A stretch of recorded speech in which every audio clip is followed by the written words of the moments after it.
Menschen aufeinander geschossen haben, wenn es Tote und Verletzte gegeben hat, wenn es in den Familien Angehörige gibt, die ihre Verwandten verloren haben, dann sind die Gräben in einer Gesellschaft tief und dann braucht es viel Arbeit, um Brücken über die Gräben hinweg zu bauen.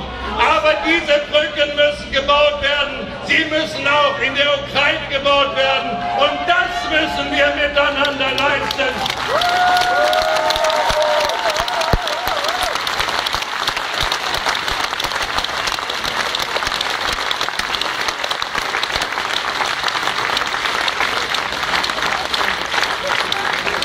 Es mag ja so sein, dass uns in den letzten Jahren in Vergessenheit geraten ist, warum es diese Europäische Union gibt.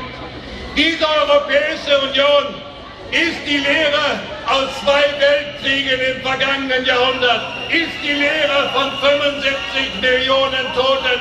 Und wir, unsere Generationen, können doch verdammt sagen, dass es Väter und Mütter gab, die nach dem Zweiten Weltkrieg dafür gesorgt haben, dass das auf diesem Kontinent nicht wieder geschieht. Und 7 Jahrzehnte haben wir Frieden in Europa.